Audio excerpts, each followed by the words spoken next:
This is section 8.3, part 2.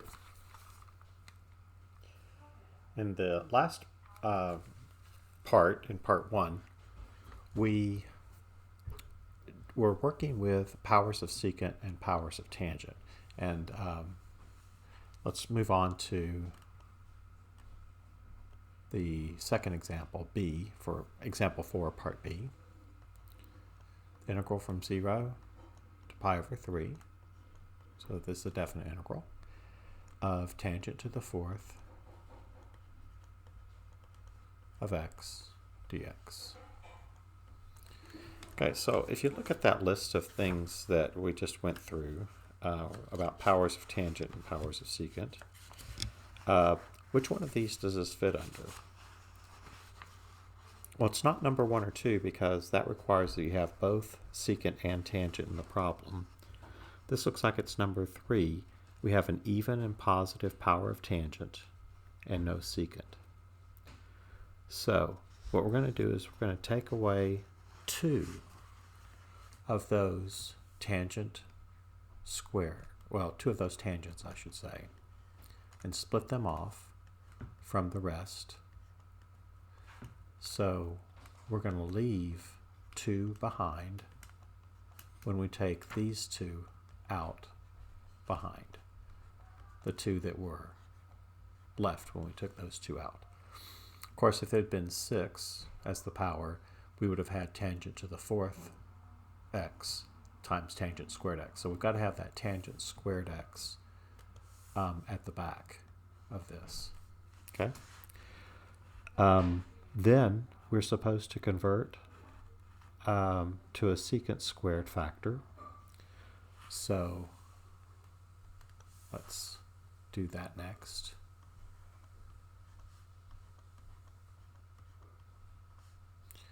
So this tangent squared, the part that we kept after pulling out 2, and the 2 that we pulled out, we're going to rewrite that using the Pythagorean identity as secant squared x minus 1, replacing the tangent squared x that we had. Okay. Then distributing that tangent squared, I'm actually going to also split this into 2 integrals over that subtraction. So I'm distributing and splitting. So I'll have tangent squared x secant squared x dx minus, and then tangent squared times 1 is just, of course, tangent squared. Tangent squared x dx. So I distributed the tangent squared and I split that into 2 integrals. All right, so for this one, the first one, if we allow u to be tangent of x, then its derivative is secant squared x dx, which in the first integral I happen to have exactly. I have the secant squared and I have the dx, so the underlying things will be replaced with du. Okay. So this will be the definite integral of u squared du. And actually, I want to do that kind of as an aside because I don't really want to have to go to u if it's not absolutely necessary. So this is sort of an aside. If I have u squared du, which is what that form is, I'll get 1/3 u cubed plus c. So that's kind of side work to kind of remind me of where I'm going with this first one without actually rewriting it in terms of u.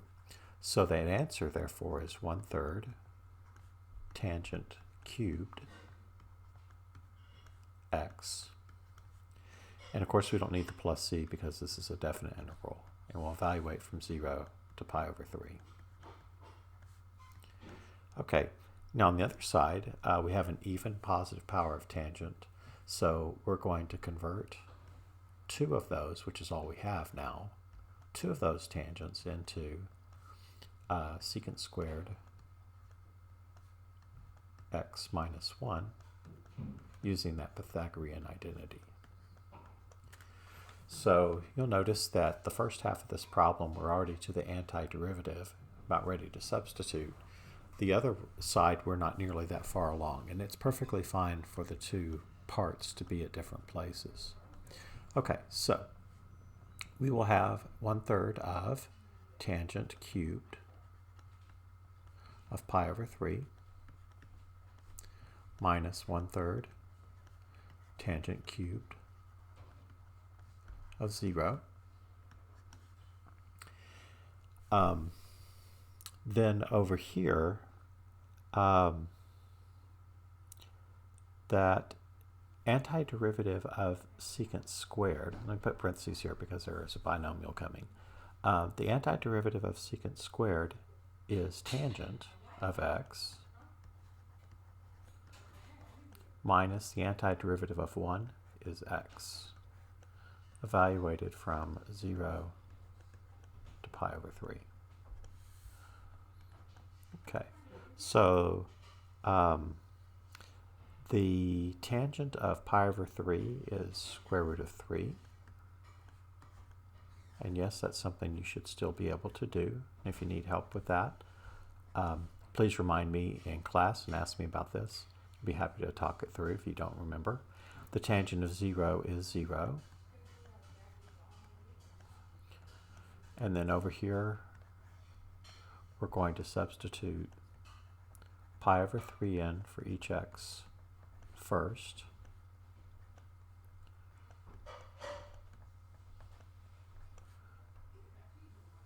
Guess I should put that in parentheses, make it clear. Minus, now substitute in 0.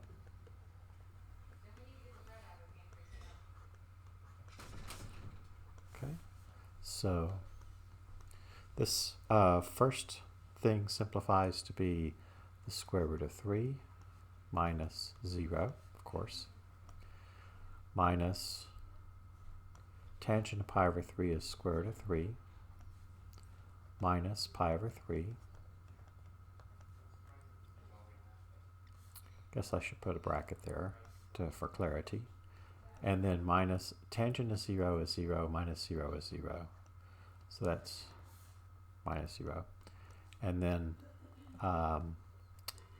carefully doing all of the arithmetic and distribution of negative signs and all of that, you should get the final answer is pi over 3 for that one. Okay, example 4, part C. The integral of secant of x divided by tangent squared x dx. Okay, so for this one, I don't really know how to proceed exactly. Just looking at it, I don't see something there that strikes me. So, well, I can rewrite 1 over tangent squared as cotangent squared. I don't know if that helps, but it's a truth. And of course, now we have a mixture of cotangents and secants, which we have not addressed. So at this stage, I think I'm going to go to that if all else fails, rewrite everything in terms of sines and cosines. So that's about where I am. So secant of x is 1 over cosine, and cotangent is cosine over sine, and of course it's squared, so they'll both be squared. So cosine squared over sine squared. And simplifying that, I get cosine of x over sine squared of x dx. And now I think it's pretty clear what we should do with this. We're going to let u be the inside function of that squaring, which means du is cosine of x dx, which we happen to have. Of course, right, here's the cosine x and there's the dx. So those two things combine together to be the du. And so that gives us 1 over u squared du. Then, to work with that, we should probably rewrite that with a negative exponent, so it's a power, so we can use the power rule. And the antiderivative of u to the negative second is u to the increased by 1 power negative 1 divided by negative 1, which is the same thing as multiplying by negative 1, plus c. And of course that's negative 1 over u to the first plus c. And then going back to the original variable, this will be negative 1 over sine of x plus c. And that would simplify to become negative cosecant of x plus c. All right, so that completes that example 4. The next type is integrals involving products of sines and cosines of 2 different angles, and that actually occurs in a lot of applications. So you'll need to know the following product sum formulas.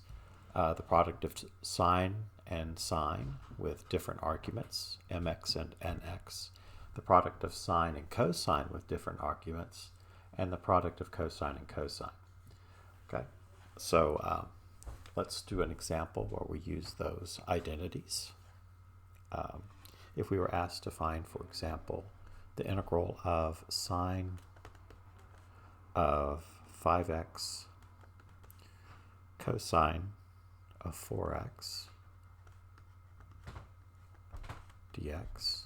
Of course, the arguments are different. 5x and 4x are different things. So the first decision would be, well, which one of those above actually pertains to this problem? It is the middle one. So I'm going to rewrite this product of sine and cosine using that identity, the middle one. This will be the integral of 1/2 of sine of m, which is the argument coefficient for sine, 5, minus n, which in this problem is 4, x, and I guess I ought to put brackets around that to make sure that that's clear that that's the argument of sine, plus sine of m plus n, so 5 plus 4 x and dx. Okay. So simplifying, pull out the 1/2.